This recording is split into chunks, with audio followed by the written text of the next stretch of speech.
maksudnya.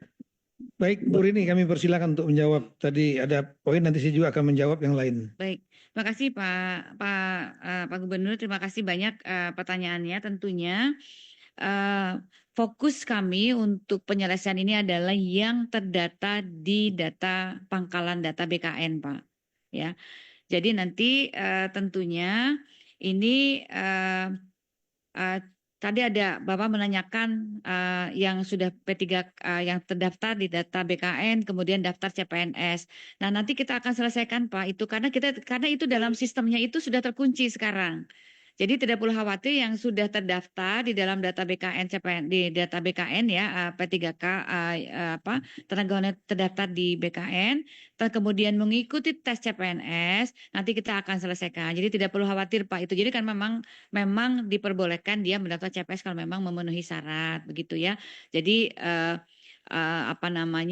tunggu karena kan nggak ini sistem ini kan belum selesai nih Pak lagi perhitungan sedang konsolidasi data gitu jadi kita nggak bisa ambil ada yang masih SKB dan lain sebagainya gitu tapi sepanjang yang bersangkutan itu masuk ke dalam data di pangkalan data BKN insya Allah nanti kita bisa diproses. Nah sisanya Pak yang Bapak belum masuk tadi sebagaimana sampaikan Pak Mendagri dioptimalkan untuk segera daftarkan begitu ya untuk yang tahap 2.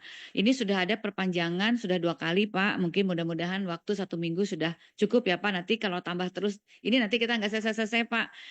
Sebetulnya dengan 1,3 yang kemarin sudah mendaftar tugasnya kami sebenarnya sudah selesai karena itu sesuai dengan yang diusulkan. Tetapi tentunya kami tetap akan membuka. Nah jadi nanti yang di nanti kita tidak pasti fokus kepada yang 1,7. Sementara itu yang bisa kami jawab Pak Mendagri. Terima kasih. Ya. Terima kasih Bu Rini.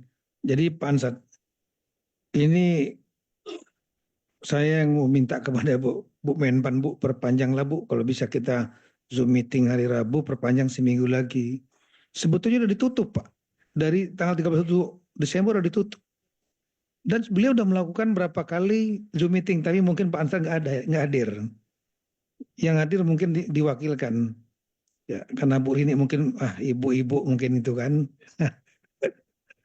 Kalau Pak Mendagri hadir gitu kan.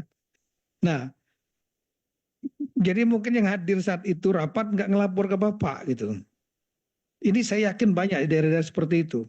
Ya tahulah kesibukannya kepala daerah. Saya pernah jadi Kapolda juga 2 kali. Ya. Jadi Kapolres tahu kesibukan itu banyak. Jadi banyak kegiatan-kegiatan instansi lain diwakili, belum lagi turun ke lapangan. Jadi akhirnya yang begini-begini nggak menjadi atensi khusus gitu. Sebetulnya kalau saat itu sudah di warning untuk sudah diperpanjang dari tanggal 31 Desember perpanjang tanggal 7 itu kalau udah bergerak sudah selesai mungkin. Tapi ya karena mungkin informasi masuk ke kepala daerah nggak lengkap. Nah, sekarang ketika ada situasi seperti ini berikut datanya yang kita tampilkan, jadi perhatian. Nah, tolong sudah diperpanjang 1 minggu. Mohon kalau bisa maksimal. Ini memang problem bukan hanya di Kepri Pak, kalau masalah demografi. Teman-teman di Maluku juga ya, semua mungkin akan kesulitan juga daerah kepulauan. Apalagi yang daerah Papua juga gak gampang. Tapi ini maksimalkan aja seminggu ini dulu untuk menyelesaikan sehingga bisa cepat dilaksanakan seleksi dan cepat untuk diselesaikan. Karena perintah undang-undang itu sebetulnya harus selesai 31 Desember. Ini kita sudah agak sesuai keluar sebetulnya dari perintah undang-undang. Cuma perintah undang-undang itu nggak ada sanksinya, itu aja. Nah kemudian tadi mengenai apakah mungkin nanti ada yang setelah tanggal 23 November, Oktober ada kebijakan untuk ikut juga seleksi. Kita mau menyelesaikan hanya yang 1,7 dari base dasar 22 tahun 2022. Oktober 2003 sudah ada perintah untuk stop. Kalau masih ada yang rekrutmen, berarti jawabannya satu tidak tahu kalau ada undang-undang itu melarang, ya, atau memang mau melanggar. Ya.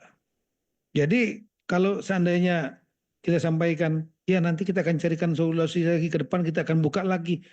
Itulah persoalan berulang-ulang yang terjadi di daerah. Jadi begitu terjadi pergantian pejabat kepala daerah, rekrut baru, tim sukses, pejabat A.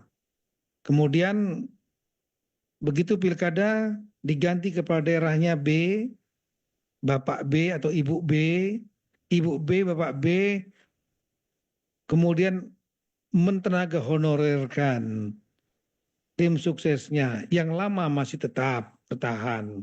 Ditambah lagi nanti titipan pejabat-pejabat segala macam masuk untuk menjadi tenaga honorer, dan itu bertumpuk-tumpuk, jadilah 1,7 juta orang itu.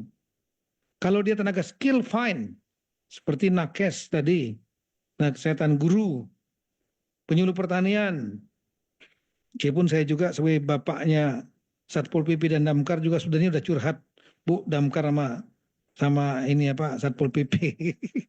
Sepanjang dia sudah ada data di 2022, tolong didaftarkan.